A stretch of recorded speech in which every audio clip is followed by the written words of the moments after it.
Feet 30-30 feet गड्ढे सड़कों में जो इनके पाप फूट रहे हैं भारतीय जनता पार्टी की सरकार के, ये वो लोग हैं जो आपसे वोट लेते हैं और आप ही के पैसे की लूट करते हैं। आपके बच्चों के भविष्य को गर्त में, कर्ज में उनकी बिल्डिंग की। एक भी मंत्री ऐसा नहीं बचा है जो केवल लूट के काम में नहीं लगा है।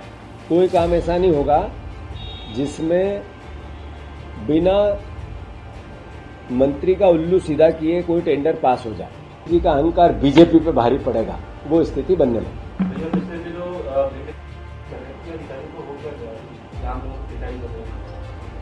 नहीं, बात यह है कि कोई प्रशासन पे पकड़ आदरणीय मोहन यादव जी की बची नहीं। लगातार देखने में आया है कि कलेक्टरों की जो भाषा और शैली है वो एक अच्छे जनसेवक की बची नहीं। 30-30 फीट गड्ढे सड़कों में जो इनके पाप फूट रहे हैं भारतीय जनता पार्टी की सरकार के, ये वो लोग हैं जो आपसे वोट लेते हैं और आप ही के पैसे की लूट करते हैं। आपके बच्चों के भविष्य को गर्त में, कर्ज में डुबोते हैं।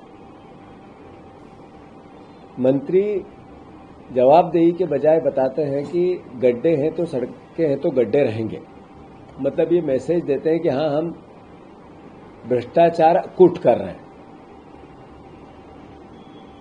जिस तरीके से मध्य प्रदेश की भयावहता बनती जा रही है करप्शन को लेकर, किसी भी क्षेत्र में, वो चाहे सरकार के ऑफिस की बात हो या वल्लभ भवन की बिल्डिंग की, एक भी मंत्री ऐसा नहीं बचा है जो केवल लूट के काम में नहीं लगा है।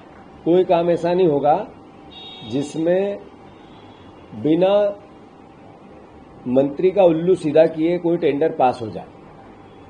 अभी सिंहस्थ को लेकर मध्य प्रदेश में इस तरीके के नाम्स बनाए जा रहे हैं कि किसी पर्टिकुलर कंपनियों को ओबलाइज किया जा रहा है। 1-1 हजार करोड़ रुपए के टेंडर होने हैं, तो उन टेंडरों में स्पेसिफिक कोई 2-3 कंपनियों को ही पूरा, वो हैदराबाद की कंपनी है, वो गुजरात की कंपनी है, उनको सीधा कैसे टेंडर मिले, कैसे उनको ठेका मिले, इसकी सरकार प्लानिंग कर रही है। ये आने वाले समय में मैं इसका बड़ा खुलासा करूंगा।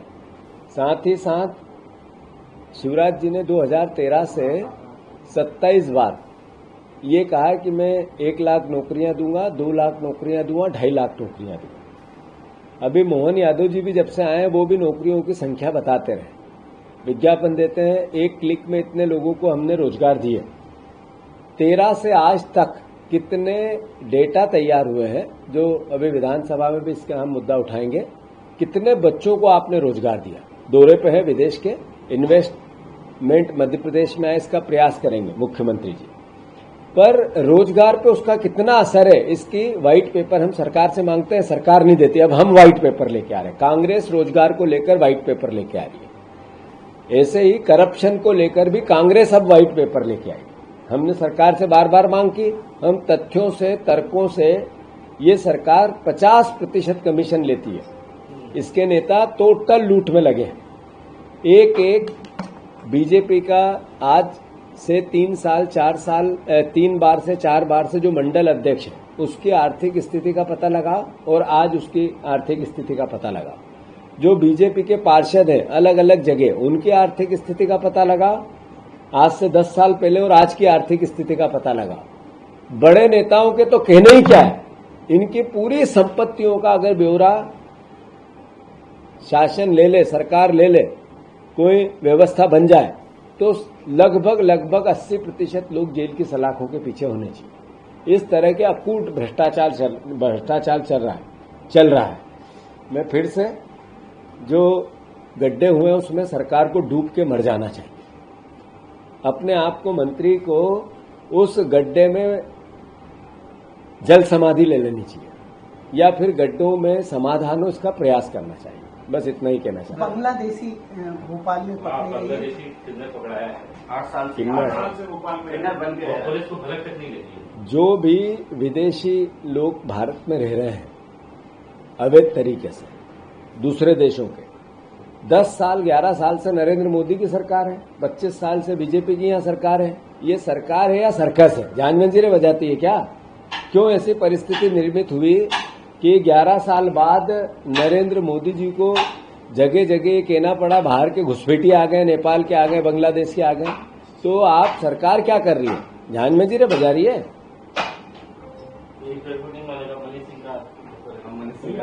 और कुछ बचा है तो बोलो। विश्वास जो बोला है वो उसके आगे बोलो। बस नहीं, वो पूछ रहे हैं, आप बोले तो ठीक है। धन्यवाद सर। धन्यवाद आपका। बीजेपी की जरूरत नहीं है, रिटायरमेंट पर साल वाले रिटायरमेंट वाले बयान पर क्या बोला? निशिकांत दुबे है जो 75 वीडियो है इनका जो बोला, वीडियो नहीं, वीडियो तो बता। ये तो अच्छा मुद्दा। बीजेपी को मोदी की जरूरत है, मोदी को जरूरत, बीजेपी को मोदी की जरूरत।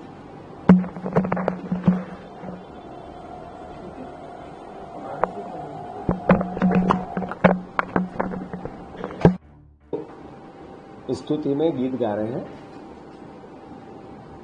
भारतीय जनता पार्टी जिन्होंने ये कहा था कि हम संगठन से बड़ा कोई नहीं होता हमारे दल में, उन्हीं के दल के सांसद ने कहा आज बीजेपी को मोदी की जरूरत है, मोदी को बीजेपी की जरूरत नहीं है।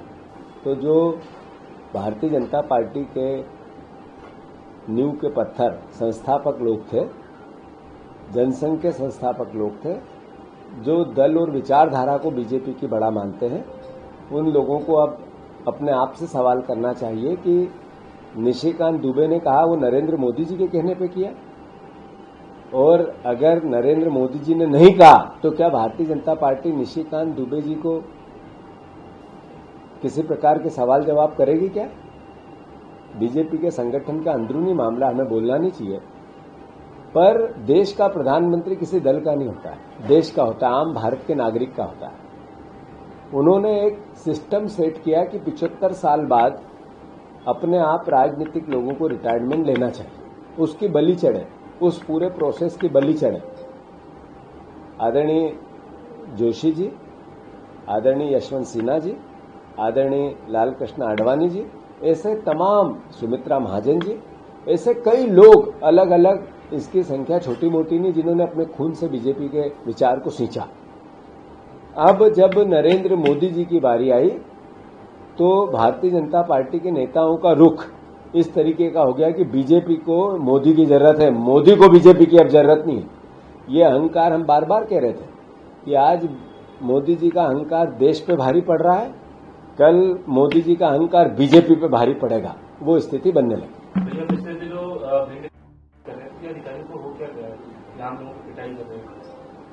नहीं, बात यह है कि कोई प्रशासन पे पकड़ आदरणीय मोहन यादव जी की बची नहीं। लगातार देखने में आया है कि कलेक्टरों की जो भाषा और शैली है वो एक अच्छे जनसेवक की बची नहीं, जो काम करने की शैली नहीं बची। एक दो वक्तव्य नहीं आया, हर हफ्ते एक वक्तव्य आता है, एक उदाहरण सामने आता है कि कलेक्टर किसी को चांटा मार रहा है, किसी को औकात बता रहा है, किसी को धमकी दे रहा है। तो ये एक जन सामान्य सी बात हो गई है, और इसका मूल भावना है कि जो मुख्यमंत्री है, प्रशासक पे उनकी जो पकड़ होनी चाहिए सरकार की, वो एक तरह से जीरो हो गई। और उसका कारण सिर्फ यही है कि जब पोस्टिंग होगी लेन देन करके, तो फिर लेन देन देने लेकर देकर जाने वाला व्यक्ति तो अपने हिसाब से चलेगा, होगा ही करेगा।